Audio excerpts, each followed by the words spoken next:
Right, మన ప్రభువును రక్షకుడైన యేసుక్రీస్తు నామములో చేరవచ్చిన ప్రతి ఒక్కరికి వందనాలు తెలియజేస్తున్నానండి. అందరికీ వందనాలు.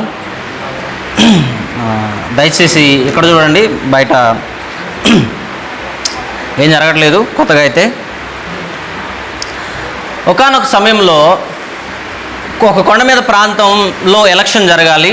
అయితే ఆ ఎలక్షన్ జరగడానికి గవర్నమెంట్ టీచర్స్ని పంపిస్తూ ఉంటారనమాట ఎలక్షన్ జరగడానికి. అయితే ఈ గవర్నమెంట్ టీచరు ఆ కొండ మీదకి వెళ్ళి ఆ కొండ మీద ఎలక్షన్స్ తీసుకోవడం కన్నా ముందు ఒక 2 రోజుల ముందు వెళ్ళి చూసి అక్కడ పరిస్థితులన్నీ చూశాడనమాట. అయితే అక్కడ తాగడానికి సరిగ్గా నీళ్ళు లేవు, విద్యుత్ లేదు, బస్సు సదుపాయం లేదు, ఎటువంటి వనరులు లేకుండా వాళ్ళు ఒక అనాథల్లాగాను ఎట్లా అంటే ఎటువంటి సౌకర్యాలు లేకుండా జీవిస్తున్నారనమాట. అట్లయితే ఎక్కడి నుంచి అక్కడికి వెళ్ళినటువంటి ఆయనకి వీళ్ళందరిని చూసి బాధ కలిగి, అయ్యా మరి మీరందరూ కూడాను వీళ్ళకి చెప్పలేదా అని చెప్పేసి, మీరందరూ కూడా గవర్నమెంట్కి చెప్పలేదా అని చెప్పేసి అని అడిగారు. అడిగితే, అయ్యా మేము చాలాసార్లు గవర్నమెంట్కి చెప్పాము మా పరిస్థితుల గురించి, కానీ ఎవరు పట్టించుకోలేదు మా గురించి. మేము గత కొన్ని సంవత్సరాల నుంచి ఈ విషయాన్ని గురించి చెప్తానే ఉన్నాం, మాకు సౌకర్యాలు లేవు, బస్సు లేదు, లైట్ లేదు, వాటర్ లేవు అని చెప్తానే ఉన్నాం, ఎవరు మమ్మల్ని పట్టించుకోవట్లేదు అని చెప్పేసి అన్నారు.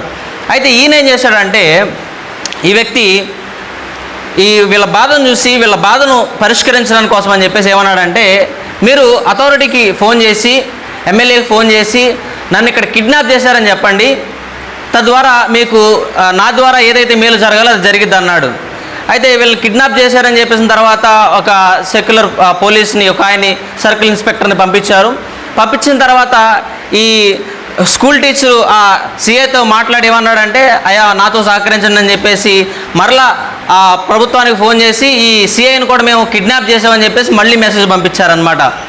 తర్వాత ఈ సీఐ కూడా కిడ్నాప్ అయిన తర్వాత నెమ్మదిగా ఎమ్మెల్యే గారు రావడం ప్రారంభమయ్యారు. అలా ఎమ్మెల్యే గారు వచ్చారు. ఎమ్మెల్యే గారు కూడా పరిస్థితి చెప్పిన తర్వాత ఈ సమస్య తీరాలంటే ఏదైనా ఒక పెద్ద కార్యం జరగాలి అని చెప్పేసి ఎమ్మెల్యే గారు మాతో సహకరించిన నా స్కూల్ టీచర్ చెప్తే ఎమ్మెల్యే గారు కూడా సహకరించి కలెక్టర్ గారికి ఫోన్ చేసి, కలెక్టర్ గారు మన ఎమ్మెల్యే గారిని ఇక్కడ కిడ్నాప్ చేశారని చెప్పేసి అన్నారు.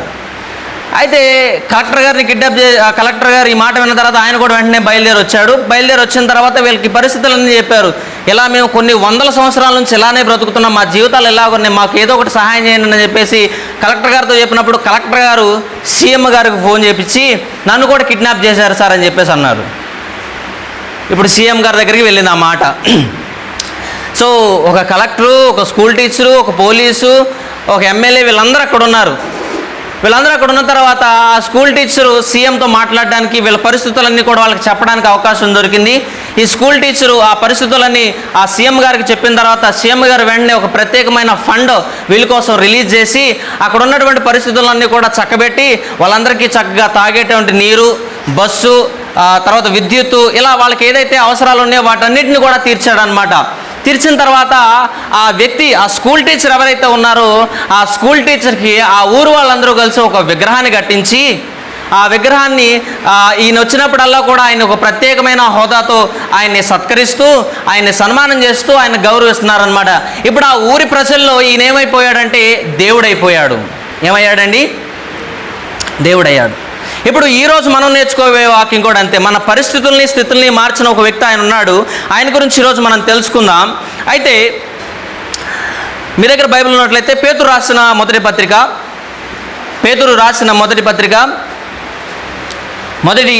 2వ అధ్యాయం 9వ వచనం నుంచి 12వ వచనం వరకు మనం చదువుకుందాం. మొదటి పేతురు 2వ అధ్యాయం 9వ వచనం నుంచి 12వ వచనం వరకు నేను చదువుతున్నాను. మీ బైబిల్లో జాగ్రత్తగా చూడండి, నేను ప్రశ్నలు అడుగుతాను.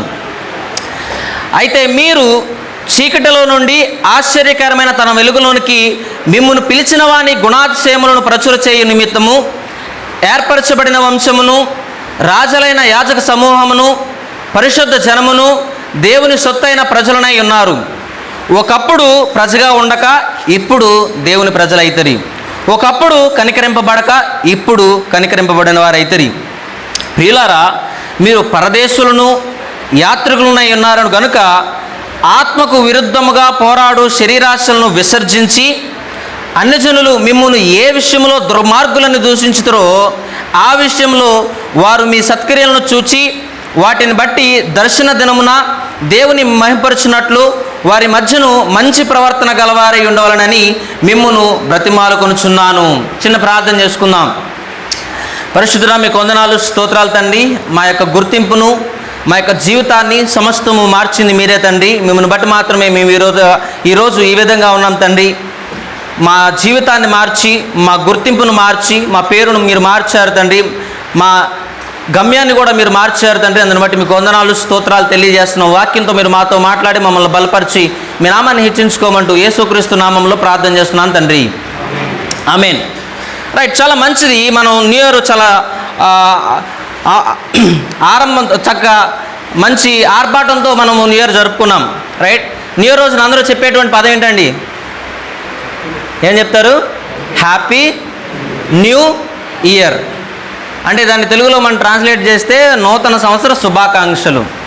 సో మనము హ్యాపీగా ఉండాలి, న్యూగా సంవత్సరాన్ని జరుపుకోవాలని మనం విషయం చెప్తున్నాం. నాకు అనిపించింది ఏంటంటే కొన్నిసార్లు క్రైస్తవులుగా బ్రతుకుతున్న మనము చెప్పేటువంటి మాటలకు, చేసేటువంటి పనులకు కొన్నిసార్లు మనల్ని మనం ఎక్కువగా ఊహించుకుంటాం అన్నమాట.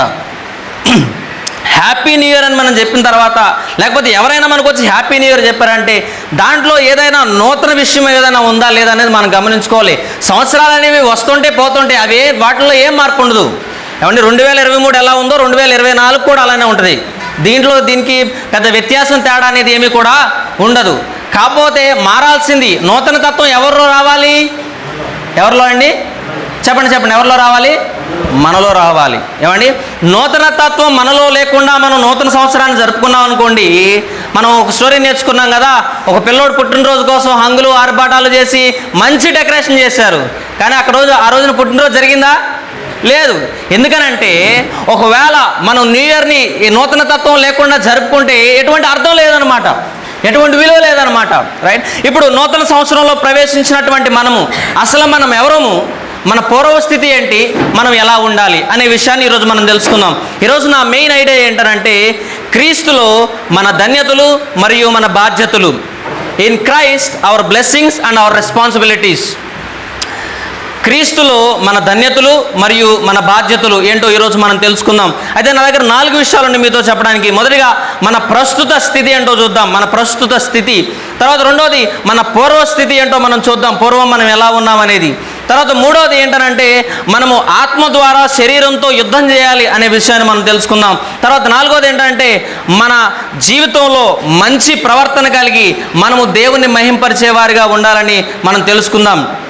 రైట్, అయితే వాక్యాన్ని చదువుకుందాం, వాక్యాన్ని ధ్యానం చేద్దాం. మొదటిగా 9వ వచనం. అయితే మీరు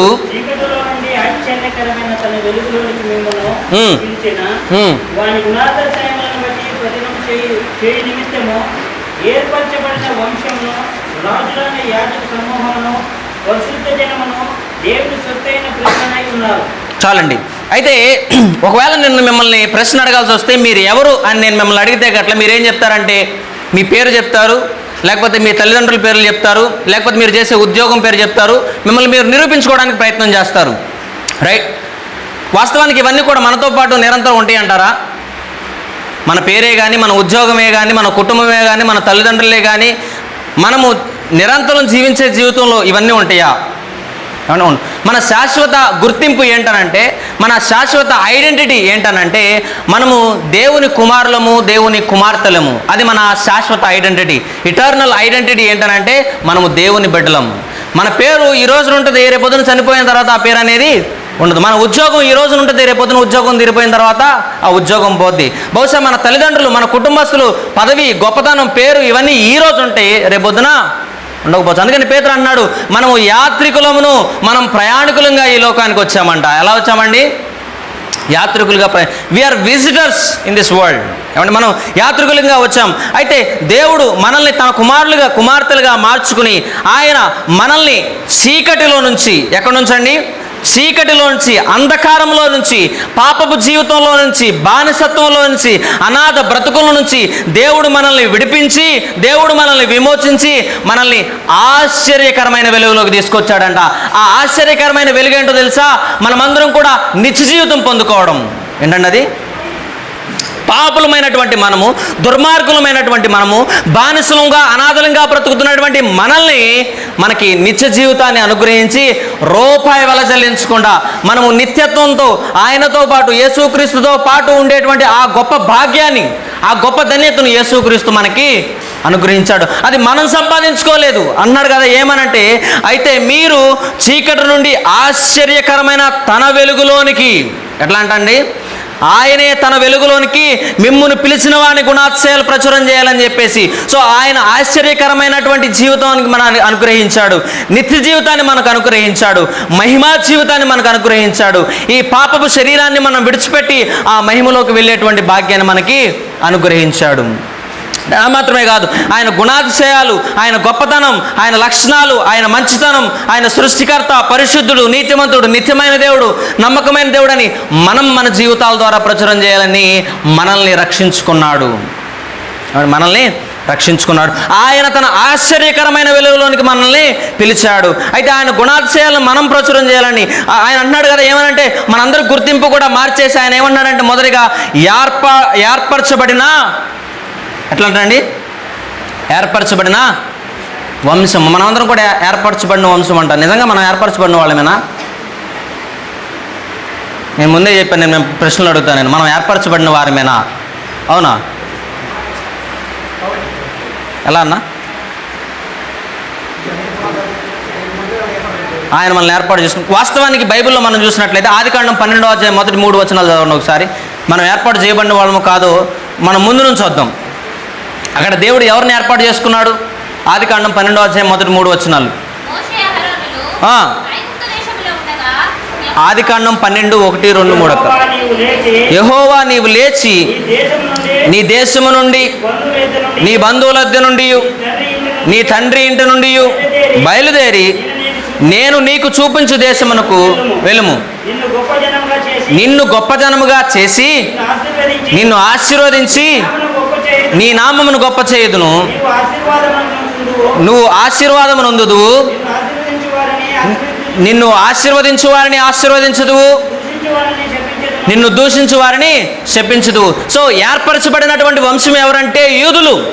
ఏర్పరచబడినటువంటి వంశం ఎవరంటే ఇశ్రాయేల్ ప్రజలు. ఏమంటే మనం ఏర్పరచబడిన వాళ్ళం కాదు, మనం అన్ని జనులము.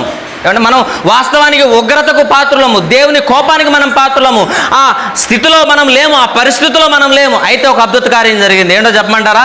ఎఫెసీయులకు రాసిన పత్రిక 3వ అధ్యాయం 6వ వచనంలో ఒక అద్భుతం జరిగింది.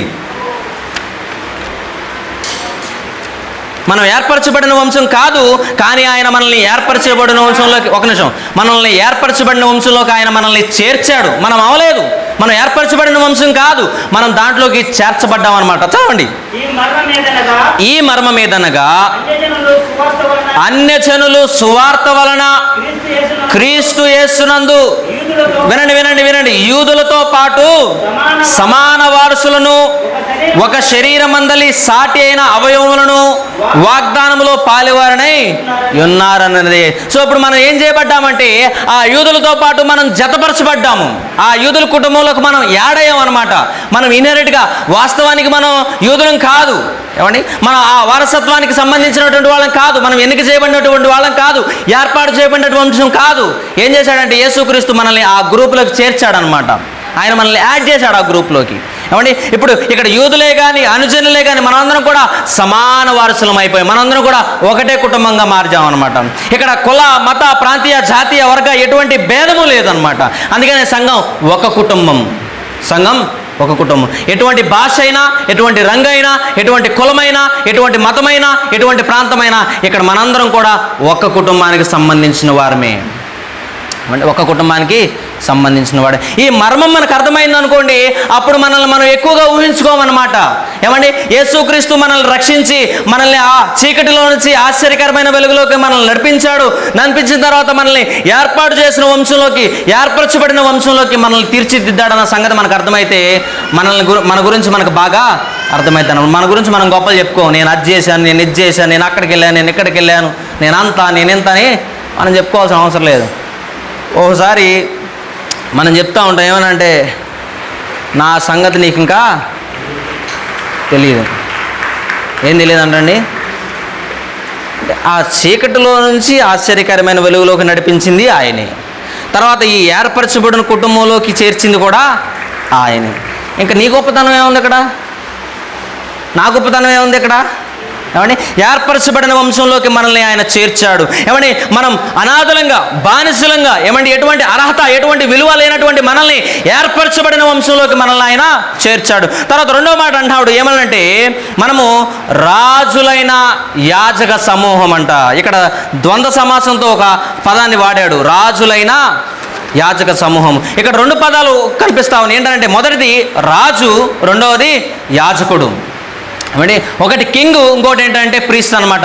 ఈ రెండు లక్షణాలు కలిగిన వ్యక్తి ఎవరో చెప్పమంటారా? ఎవరు? చెప్పండి చెప్పండి, ఎవరు? యేసుక్రీస్తు. ఎవరండి? యేసుక్రీస్తు. ఆయన రాజుగా ఉన్నాడు, ఆయన యాజకుడిగా ఉన్నాడు, ఆయన ప్రవక్తగా కూడా ఉన్నాడు. ఏమండి, ఆయన రాజుగా, యాజకుడిగా, ప్రవక్తగా ఉండి ఆయన మనల్ని రాజులైన యాజక కుటుంబంలోకి మనల్ని చేర్చాడు. యాక్చువల్గా యాజకులు అనేటువంటి వాళ్ళు పాత నిబంధన గ్రంథంలో ఏర్పరచబడినటువంటి ఒక కుటుంబం అన్నట్టు, ఒక వంశం వారు, ఒక తెగవారు. ఎవరంటే లేవీయులు. అంటే కేవలం లేవీయులు మాత్రమే ఆ పరిశుద్ధ స్థలంలోకి, అతి పరిశుద్ధ స్థలంలోకి వెళ్ళి బలి అర్పించి అక్కడ చేయాల్సినటువంటి పనులన్నీ వాళ్ళు చేసేవాళ్ళు అనమాట. ఇప్పుడు ఆ లేవీ కుటుంబంలోకి, ఆ ప్రత్యేకించబడినటువంటి కుటుంబంలోకి ఎవరు చేర్చబడ్డారు? మనం చేర్చబడ్డాం. మొదటిగా మన గుర్తింపుని ఎలా మార్చాడంటే మనల్ని ఏర్పరచబడిన వంశంలోకి ఆయన మనల్ని జాయిన్ చేశాడు. రెండోది ఏంటంటే మనల్ని ఆ లేవీ వంశస్థులు, ఒక ప్రత్యేక హోదాలో ఉన్నటువంటి వారితో పాటు మనల్ని చేర్చాడు. ఇప్పుడు మనం రాజులైన యాజక సమూహంగా మార్చబడ్డాం. అదంతా కూడా కేవలం యేసుక్రీస్తు మాత్రమే చేశాడు. అదంతా కూడా కేవలం యేసుక్రీస్తు మాత్రమే చేశాడు. యేసుక్రీస్తు మన గుర్తింపును మార్చాడు. ఆయన ఏం చేశాడు? ఆయన మన గుర్తింపును మార్చాడు. తర్వాత మాట అన్నాడు కదా, ఏమనంటే మనల్ని పరిశుద్ధ జనముగా మార్చాడు. ఎలా మార్చాడండి? ఒక మనిషి, ఒక విశ్వాసి దేవుని దగ్గరకు వచ్చి, ప్రభువా నేను పాపిని, నన్ను క్షమించు అన్న తర్వాత దేవుడు ఏం చేశాడంటే ఆ ప్రతి ఒక్క పాపాన్ని కడిగాడు. ఈ మాట నేను చెప్పట్లేదు, బైబిల్ చెప్తుంది. 1 యోహాను రాసిన పత్రిక 1వ అధ్యాయం 9వ వచనం,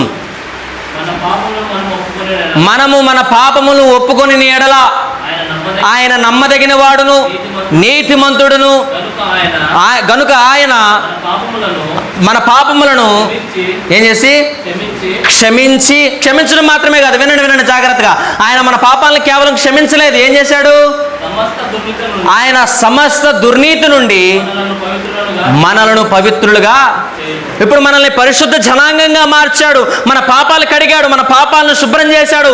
మన మీద ఉన్నటువంటి ఆ శాపాన్ని, మన మీద ఉన్నటువంటి ఉగ్రతని, మన మీద ఉన్నటువంటి ఆ కోపాన్ని ఆయన తీసివేసి మనల్ని లోకం నుంచి, సాతాను గాడి దగ్గర నుంచి, మనల్ని మన శరీరం నుంచి ఆయన మనల్ని కాపాడాడు, మనల్ని ప్రత్యేకించాడు. ఆయన ఏం చేశాడండి? ఆయన ప్రత్యేకించాడు. ఆయన మన పాపాలన్నీ కూడా క్షమించాడు. ఇప్పుడు యేసుక్రీస్తు నిన్ను నన్ను పాపిగా చూడలేదు. ఎలా చూస్తున్నాడు? ఆయన మనల్ని సొంత కుమారులుగా, సొంత కుమార్తెలుగా ఆయన మనం చూస్తున్నాడు. ఇప్పుడు మనం ఆయన దృష్టిలో పరిశుద్ధ జనాంగంగా ఉన్నాం. ఈ రోజున మనం ఏమై ఉన్నాము? అది మనల్ని బట్టి కాదు, మాత్రం కాదు, అది యేసుక్రీస్తును బట్టి మనమై ఉన్నాము. మన స్థితి ఆయనే మార్చాడు, మన పరిస్థితి ఆయనే మార్చాడు, మన గుర్తింపును ఆయన. He changed our identity. We did not change by our self. మనం ఏదో కష్టపడి మన గుర్తింపును మనం మార్చుకోలేదు. కష్టపడి మనం పరలోక రాజ్యాన్ని సంపాదించుకోలేదు, కష్టపడి నిత్య జీవితాన్ని మనం సంపాదించుకోలేదు. ఆయనే ఇచ్చాడు ఉచితంగా. ఆయనే ఇచ్చాడు ఉచితంగా. అంత మాత్రమే కాదు, అంటున్నాడు కదా, ఏమనంటే దేవుని సొత్తైన ప్రజలను ఎవరమంట మనము ఆయన సొంత రక్తంతో. దేంతోనంటండి? సొంత రక్తం అనేది ఫస్ట్ విజయబాబు గారు చెప్తూ ఆయనకు హార్ట్ ఆపరేషన్ జరిగినప్పుడు అన్నాడు కదా, మీరందరూ కూడా మీ రక్తం పెట్టి నన్ను బ్రతికించారు. రక్తం దేనికి విలువ తెలుసా? జీవితానికి, ప్రాణానికి విలువ అన్నమాట. ఏమండి, మనం దేవుని సొత్తైన ప్రజలు అని ఎందుకు అన్నామంటే ఆయన తన సొంత రక్తాన్ని మన కోసం చిందించి మన పాపాలను క్షమించి ఇంత గొప్పగా ప్రేమించే వాళ్ళు ఎవరున్నారండి? ఒకవేళ మనం ఎవరన్నా ప్రేమిస్తున్నాం అనుకోండి, మనం వాళ్ళ దగ్గర నుంచి ఏదో ఒకటి కోరుకుంటాం అనమాట. కానీ యేసుక్రీస్తు అలా కాదు. ఆయన ఏం చేశాడంటే ఆయనే స్వయాన ఈ లోకానికి వచ్చి, ఆయనే నిందలను అనుభవించి, ఆయనే బాధలను అనుభవించి, ఆయనే తన రక్తాన్ని చిందించి మనల్ని విడిపించాడు, మనల్ని విమోచించాడు, తన ప్రజలుగా ఆయన మనల్ని అంగీకరించాడు, స్వీకరించాడు. ఒక మాట మనందరం కూడా ఆ ప్రశ్నకు సమాధానం చెప్పాలి. ఏంటనంటే, ఒకవేళ యేసుక్రీస్తు నిన్ను నన్ను ఆయన రాజ్యంలో ఉంచుకోవాలంటే, ఆయన ప్రజగా మార్చుకోవాలంటే మన దగ్గర ఏమైనా ప్రత్యేకమైన అర్హత ఉందంటారా? Any special quality? మేము బాగా పాటలు పాడుతాం, యేసుక్రీస్తు మమ్మల్ని అంగీకరించాలి. లేకపోతే మేము బాగా నాయకత్వం చేస్తాం, యేసుక్రీస్తు మమ్మల్ని అంగీకరించాలి. లేకపోతే మేము బాగా వాక్యం చెప్తాం, యేసుక్రీస్తు మమ్మల్ని అంగీకరించాలి. ఏం లేదు. ఏమండి, మనందరం కూడా యేసుక్రీస్తు ముందు జీరో. అట్లాంటి మనుషులమైనటువంటి మనల్ని ఆయన తన సొంత ప్రజలుగా మార్చుకున్నాడు. దేవుని సొత్తైన ప్రజలుగా మనల్ని ఆయన తీర్చిదిద్దాడు అనమాట. సో మొదటిగా ఏర్పరచబడిన వంశంలోకి చేర్చాడు, రాజులైన యాజక సమూహంలోకి మనల్ని చేశాడు, పరిశుద్ధ జనంగా మార్చాడు, దేవుని ప్రజలుగా మనల్ని తీర్చిదిద్దాడు. అంత మాత్రమే కాదు, 11వ వచనంలో కూడా అన్నాడు. చదవండి 10వ వచనం.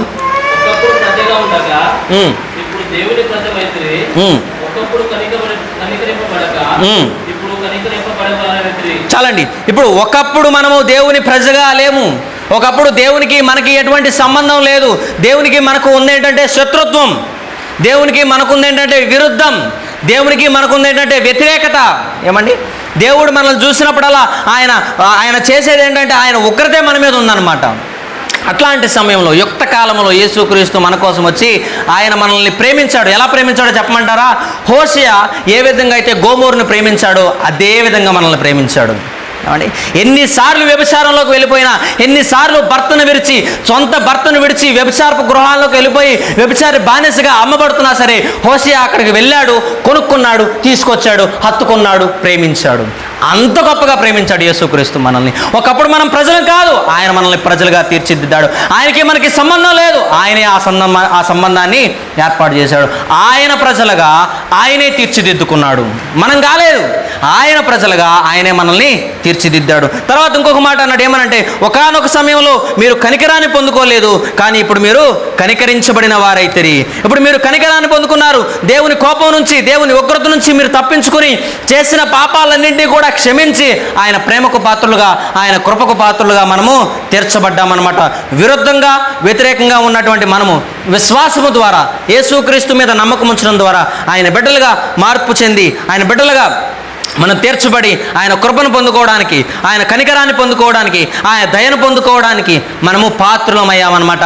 ఇదంతా కూడా చేసింది ఎవరంటే కేవలం యేసుక్రీస్తు. ఒక మనిషి ఒక ఊరిని కాపాడితేనో, ఒక ఊరికి మేలు చేస్తేనో ఆయనకి విగ్రహం కట్టి ఆయన గొప్పగా పొగిడారంటే, మన జీవితాలను రక్షించి మనల్ని నిత్య జీవితంలోకి నడిపించిన యేసుక్రీస్తుకు మనం ఏం చేయాలంటారు? మన జీవితం ఎలా ఉంది? 2023 సంవత్సరాల వరకు మనం పుట్టిన దగ్గర నుంచి ఇప్పటి వరకు దేవుడు రక్షించాడు, కాపాడాడు, క్షమించాడు, ప్రేమించాడు, ఆర్థిక అవసరాలు తీర్చాడు, అనారోగ్య పరిస్థితుల్లో తోడుగా ఉన్నాడు, మన ఉద్యోగాల్లో తోడుగా ఉన్నాడు, మన పనుల్లో తోడుగా ఉన్నాడు, మన ప్రతి విషయంలో కూడా తోడుగా ఉన్నాడు. అంత గొప్పగా దేవుడు మనకు మేలు చేస్తున్నా సరే మన జీవితాలు దేవుని ముందు ఎలా ఉన్నాయి? ఏమండి, మనం ఎంత స్వార్థపూర్లుగా అయిపోయామంటే మనం ఎప్పుడు కూడా దేవుని దగ్గరికి వెళ్ళి ప్రభువా నాకు ఇచ్చే, ప్రభువా నాకు అచ్చే, నాకు అది కావాలి, నాకు ఇది కావాలి, నన్ను దీవించు, నా బిడ్డలు దీవించు, నా కుటుంబం దీవించు, నా సంఘం దీవించు, అది కావాలి, ఇది కావాలని మనం ఎప్పుడు కోరికలను అడిగేవారిగా ఉన్నాం. కానీ ప్రభువా నేను నా జీవితంలో మారడానికి, నేను నా జీవితంలో ఇతరులకు ఆశీర్వాదకరంగా ఉండడానికి, నా జీవితం ద్వారా ఇతరులు రక్షించబడడానికి, నా జీవితం ద్వారా ఇతరులు మారు మనసులోకి రావడానికి, నా జీవితం ఇతరులకు ఆశీర్వాదకరంగా ఉండడానికి నన్ను మార్చు, నా జీవితం మార్చు, నా అబద్ధపు జీవితాన్ని మార్చు, నా వేషధారణ జీవితం మార్చు, నా మోసపూరితమైనటువంటి జీవితాన్ని మార్చు, నా వ్యక్తిగత జీవితంలో పాపం ఉంది తండ్రి, నన్ను కడుగు, నన్ను పరిశుద్ధపరచు, నన్ను పవిత్రపరచని మనం ఎప్పుడైనా దేవుని దగ్గరికి వెళ్ళి అడిగామా?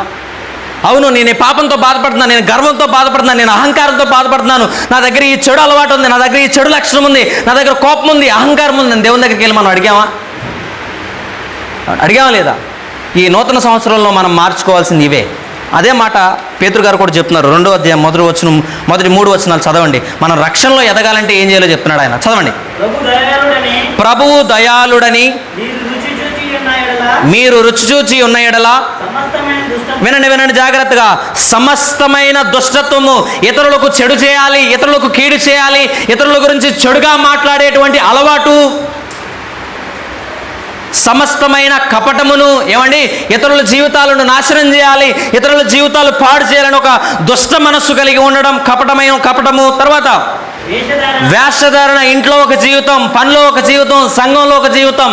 ఏమండి వేషధారణ జీవితము. వినండి, అసూయ. ఎవడన్నా ఎదుగుతున్నాడంటే వాడిని చూసి ఓర్చుకోలేకపోవడం, వాడిని చూసి తట్టుకోలేకపోవడం, వాడిని చూసి సహించలేకపోవడం. సమస్త దూషణ మాటలను ఏం చేయాలంట? వినండి, ఏం చేయాలంట? ఈ నూతన సంవత్సరంలో మనం ఏం చేయాలంట? ఈ సమస్త దూషణ విషయాలను మనం మానాలి. అందరం కూడా మన తర్వాత అన్నాడు ఏమనంటే, కొత్తగా జన్మించిన శిశువులను పోలిన వారై నిర్మలమైన వాక్యమును పాలను రక్షణ విషయంలో ఎదుగు నిమిత్తము ఆ పాలను ఆపేక్షించండి. ఒకవేళ మీరు రక్షణలో ఎదగాలంటే రెండు పనులు చెప్తున్నాడు పేతురు గారు. ఏంటంటే మొదటిది పాపంతో యుద్ధం చేయి, రెండోది వాక్యాన్ని నీ జీవితంలో ఉంచుకో. వాక్యాన్ని కోరుకో, దేవుణ్ణి కోరుకో, దేవుణ్ణి ప్రేమించు, దేవుని దగ్గరికి రా. ఈ రెండు విషయాల ద్వారా రక్షణలో మనం ఎదుగుతాం అనమాట. అందుకని పేదరు గారు అంటున్నారు కదా, ఏమనంటే ఒకప్పుడు మీరు దేవుని ప్రజలుగా లేరు, ఇప్పుడు దేవుని ప్రజలుగా మారారు. ఒకప్పుడు మీరు కనికరాన్ని పొందలేదు, ఇప్పుడు మీరు కనికరాన్ని పొందారు. అయితే కనికరం పొందినటువంటి మీరు ఎలా జీవించాలో చెప్తున్నాడు. 11వ వచనం చదవండి.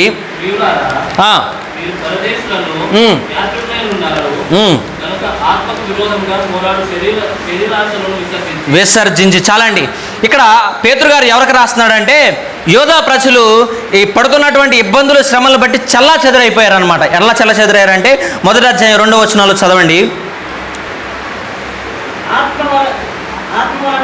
ఆత్మ వలని పరిశుద్ధత పొందిన వారై విధేయులొకటకును యేసుక్రీస్తు రక్తము వలన ప్రోక్షించబడిన పడుటకును ఏర్పరచబడిన వారికి అనగా పొంతు, గలతీయు, కపదోకియా, ఆసియా, బెతునియా అను దేశములకు చెదిరిన వారిలో చేరిన యాత్రికులకు శుభమని చెప్పి వ్రాయినది. సో వీళ్ళందరూ ఏమైపోయారంటే, అక్కడ జరుగుతున్నటువంటి పర్సిక్యూషన్, అక్కడ జరుగుతున్నటువంటి శ్రమలు బట్టి వీళ్ళందరూ చల్లా చెదిరైపోయారు అనమాట. వేరే వేరే ప్రాంతానికి వెళ్ళిపోయారు. ఇప్పుడు ఆ ప్రాంతాలకు వెళ్ళిపోయినటువంటి వీళ్ళలో ఏం లేదంటే పరిశుద్ధత లేదు. ఏం లేదండి? పరిశుద్ధత లేదు. ఆ మాట నేను చెప్పట్లేదు. 1వ అధ్యాయం 15వ వచనంలో చాలా స్పష్టంగా ఉంది. 14, 16 వచనాలు, నేను పరిశుద్ధుడై ఉన్నాను కనుక మీరును పరిశుద్ధులై ఉండడని వ్రాయబడి ఉన్నట్టుది. కాగా మీరు విధేయులకు పిల్లలై మీ పూర్వపు అజ్ఞాన దశలో మీకుండిన ఆశలను అనుసరించి ప్రవర్తించక మిమ్మును పిలిచినవాడు పరిశుద్ధుడైన ప్రకారము మీరును సమస్త ప్రవర్తన యందు ఎలా ఉండాలంటండి? ఎట్లా? ఏ విషయంలో? సమస్త ప్రవర్తన అంటే ఏంటి? మన మాటల్లో, మన చూపుల్లో, మన ఆలోచనలో, మన నడవడికలో, మన వ్యక్తిత్వంలో, ప్రతి విషయంలో కూడా పరిశుద్ధంగా ఉండాలి. ఈ చెదిరిపోయినటువంటి జనాంగం దగ్గర పరిశుద్ధత లేదు. ఈ యాత్రికులుగా ఉన్నారు, పరదేశులుగా ఉన్నారని అపోస్తులైన పేతురు వాళ్ళకి గుర్తు చేస్తున్నాడు అనమాట. ఈవెన్ మనం కూడా గుర్తుపెట్టుకోవాలి. ఏంటనంటే మనమందరం కూడా ఈ లోకంలో యాత్రికులము, ప్రయాణికులమే. మహా అయితే 70 సంవత్సరాలు, 80 సంవత్సరాలు, 100 సంవత్సరాలు బ్రతికితే ధన్యులే. ఒకవేళ 100 సంవత్సరాలు బ్రతికినా సరే 80 సంవత్సరాల తర్వాత అంతా కూడా ఆయాసము వ్యర్థమే. ఏమండి? అట్లాంటి జీవితం మనది. ఏమన్నా అట్లాంటి బ్రతుకు మనది. మనం ఎప్పుడు ఎక్కడ ఎలా అంతరించిపోతామో మేము అనుకోలేదు. నిజంగా ఐజాక్ రాజు కాలేజ్కి వచ్చినప్పుడు వాళ్ళ నాన్నగారి ఉద్దేశం ఒకటే. ఏంటనంటే మా అబ్బాయి చక్కగా వాక్యాన్ని నేర్చుకుని ఆయన డిగ్రీ కంప్లీట్ చేసుకుని మా సంఘాలకు వచ్చి మా సంఘంలో వాక్య పరిచర్యలో వాడబడాలి అని చెప్పేసి వాళ్ళ నాన్నగారు మంచి ఉద్దేశంతో పంపించాడు ఐజాక్ రాజుని. ఐజాక్ రాజు ఇక్కడికి వచ్చిన తర్వాత కాలు నొప్పి అంటే మేమందరం అనుకున్న బహుశా వీడు సాకు చెప్తున్నాడేమో, ఎక్కడి నుంచి వెళ్ళిపోవడానికి అనుకున్నాం. తర్వాత ఒక వారం రోజులు చూసిన తర్వాత సరే ఎందుకులే అని చెప్పేసి సార్తో మాట్లాడి పంపించేసాం అనమాట. పంపించిన తర్వాత ఆయన హాస్పిటల్కి వెళ్ళాడు. ఆయన నాన్నగారికి ఫోన్ చేసి మాట్లాడే బాగానే ఉన్నా అన్నాడు. తర్వాత ఒకరోజు సాయంత్రం గ్రూప్లో మెసేజ్ వచ్చింది, ఐజాక్ రాజు చనిపోయాడని. 22 సంవత్సరాలు గారాభంగా పెంచుకున్నాడండి ఒక తండ్రి. 22 సంవత్సరాలు గారాభంగా పెంచుకుందండి ఒక తల్లి. అంత గారాభంగా మెచ్చుకున్న కొడుకు ఏమయ్యాడు? మేము అనుకోలేదు. మేము అనుకున్నాం బహుశా ఈ నెల అయిన తర్వాత వస్తాడేమో తిరిగి అని చెప్పేసి చదువుకోవడానికి మళ్ళీ వస్తాడని. కానీ ఏమైపోయాడు? ఇక రాలేదు. అక్కడి నుంచి అంటే ఆ ప్రయాణాన్ని సాగించాడు. ఏమండి? మనమందరం కూడా అంతే. ఎప్పుడు ఎక్కడ ఎలా మాయమైపోతామో, ఎక్కడ ఎలా మన ఈ శరీరాన్ని విడిచిపెడతామో ఎవరికీ తెలియదు. అందుకని అన్నాడు, మీ ఆత్మీయ జీవితంలో చాలా జాగ్రత్తగా బ్రతకండి. మీ ఆత్మీయ జీవితంలో చాలా జాగ్రత్తగా ఆయన అన్నాడు కదా, ఏమనంటే మీరు ఆత్మ ద్వారా శరీర కార్యాలతో యుద్ధం చేయాలి. ఏం చేయాలంట అండి? ఏం చేయాలంట? ఆత్మ ద్వారా శరీర క్రియలతో పోరాడాలంట. ఏమండి? మనం పోరాడాలి. దుష్టత్వంతోనూ, కపటంతోనూ, దూషణ మాటలతోనూ, అసూయతోనూ, వేషధారణతోనూ ప్రతిరోజు యుద్ధం జరగాలి మనలో. ప్రభువా నేను పరిశుద్ధంగా బ్రతకాలి, ప్రభువా నేను పరిశుద్ధంగా జీవించాలి, నా మాటలు పరిశుద్ధంగా ఉండాలి, నా ఆలోచనలు పరిశుద్ధంగా ఉండాలి, నేను నా వ్యక్తిగత జీవితంలో పరిశుద్ధంగా బ్రతకాలనే ఒక ఆశ, కోరిక, ఆలోచన ఉండి మనం రోజు రోజుకి పరిశుద్ధంగా జీవించాలన్నమాట. వాక్యం మనకు అది బోధిస్తూ ఉంది. ఒకవేళ మనం పరిశుద్ధత కోసం జీవించట్లేదు అనుకోండి, మన జీవితం అంతా కూడా కేవలము ఈ లోకంలో హంగుల కోసం, ఆర్భాటాల కోసం బ్రతికినట్లే. పరదేశులము, మన యాత్రికులము, మనం ఈ లోకాన్ని విడిచిపెట్టాలి. మనం దేవునికి విరుద్ధంగా ఉన్న, ఆత్మకు విరుద్ధంగా ఉన్నటువంటి శరీరంతో మనం పోరాటం చేయాలి, పాపంతో యుద్ధం చేయాలి. నిజంగా నేను మిమ్మల్ని ఒక ప్రశ్న అడుగుతాను, నన్ను కూడా అడుగుతాను. ఆ ప్రశ్న ఏంటనంటే, నిజంగా పాపంతో యుద్ధం చేస్తున్నావా? ప్రతిరోజు పాపంతో ప్రతిరోజు యుద్ధం చేస్తున్నావా? నువ్వు చేసేటువంటి పనులు ఏంటో నీకు తెలుసు, నువ్వు చేసేటువంటి పాపపు క్రియలు ఏంటో నీకు తెలుసు. వాటితో నువ్వు నిజంగా యుద్ధం చేస్తున్నావా? వాటితో నువ్వు నిజంగా యుద్ధం, ఒకవేళ యుద్ధం చేయకపోతే ఇప్పటి నుంచి అయినా నూతన సంవత్సరంలో నిర్ణయం తీసుకోవాలి. ప్రభా, నేను ఈ సంవత్సరం అయినా పరిశుద్ధంగా బ్రతకాలి, నా మాట మారాలి, నా ఆలోచన మారాలి, నా ప్రవర్తన మారాలి, నేను నీకు యోగ్యుడిగా, నీకు అంగీకారకరంగా జీవించాలి అని చెప్పేసి ఒక నిర్ణయాన్ని మనం తీసుకోవాలి. ఎందుకని ఆ నిర్ణయాన్ని తీసుకోవాలో అపోజిట్ పేతురు అంటున్నాడు కదా కింద మాటల్లో ఏమనంటే, అన్యజనులు మిమ్మల్ని ఏ విషయంలో దుర్మార్గులను దూషించారో ఆ విషయంలో వారు మీ సత్క్రియలను చూసి వాటిని దర్శనాదినమందు దేవుణ్ణి మహింపరచినట్లు. ఏంటండి దర్శనాదినం? వినండి, నా ముఖం చూడండి ఒకసారి. నేను ఒక మాట చెప్తాను, ఏంటంటే 2 విషయాలు ఖాయం అండి, 2 విషయాలు ఖచ్చితం. ఏంటో తెలుసా? ఒకటి మనం పోవడం, రెండోది ఏంటో తెలుసా? ఆయన రావడం. ఎయిదర్ ఆయన రాకైనా జరగాలి, 2 మన పోకడైనా జరగాలి. ఈ 2 ఖాయం, వీటిని ఎవరు మార్చలేరు. నువ్వు తలకిందులుగా తపస్సు చేసి కూర్చున్నా సరే మార్చలేవు. మైకేల్ జాక్సన్ 150 సంవత్సరాలు బ్రతకాలని చెప్పేసి 11 మంది టెక్నీషియన్స్ పెట్టుకున్నాడు, కానీ ఎన్ని సంవత్సరాలు బ్రతికాడు? 51 సంవత్సరాలే బ్రతికాడు, చచ్చిపోయాడు. మనం కూడా అంతే. ఒకవేళ మన తలకిందులుగా తపస్సు చేసి నేను 150 సంవత్సరాలు బ్రతకాలి, 200 సంవత్సరాలు బ్రతకాలంటే జరిగే పని కాదండి. మనం దర్శనాదినమందు దేవుని ముందు నుంచోవాలి, అక్కడికి వెళ్ళి మనం లెక్కప్ప చెప్పాలి. మన జీవితాన్ని మనం ఎలా జీవించామనే దాని గురించి మనం అక్కడ లెక్కప్ప చెప్పాలి, అక్కడ లెక్క అప్పచెప్పాలి. ఇక్కడ ఈ అన్యజనులైనటువంటి వాళ్ళు ఈ క్రైస్తవులను, యోధా క్రైస్తవులను దూషించారనమాట. అన్యజనులు మిమ్మును ఏ విషయంలో దుర్మార్గులను దూషించుతారో. ఏమండి ఇక్కడ ఏం జరుగుతుందంటే, ఆ కాలంలో రోమా చక్రవర్తి ఏం చేశాడు అంటే, ఈ వాళ్ళందరి మీద ఒక నింద మోపాడు అనమాట, క్రైస్తవులందరి మీద. ఏంటా నింద అంటే, ఈ క్రైస్తవులందరూ కూడాను అప్పుడే పుట్టినటువంటి పసిపిల్లలను, వాళ్ళ మాంసాన్ని, వాళ్ళ రక్తాన్ని తాగుతూ వాళ్ళు అగాపే ఫీస్ట్ అనే ఒక కార్యక్రమం చేస్తున్నారు. క్రైస్తవులందరూ కూడా ఈ ప్రభుత్వానికి, సమాజానికి, రోమా చక్రవర్తికి విరుద్ధంగా బ్రతుకుతున్నారు.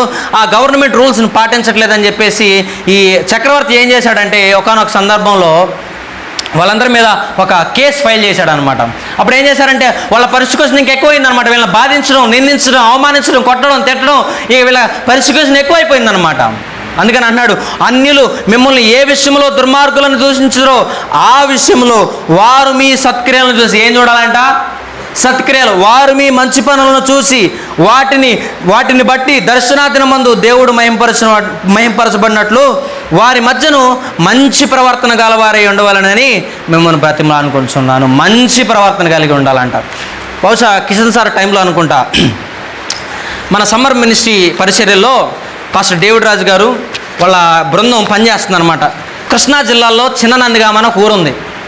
అయితే ఆ ఊరిలో మన వాళ్ళందరూ కూడా 2 రోజులు సేవ పరిచర్య చేయడానికి వెళ్ళారు. మొదటి రోజు బాగా ఊరంతా తిరిగి సువార్త చెప్పి, కరపత్రికలు పంచిపెట్టి, వాక్యం చెప్పి బాగా చేశారనమాట. ఆ రోజు రాత్రి బహిరంగంగా పెద్ద మీటింగ్ పెట్టారు.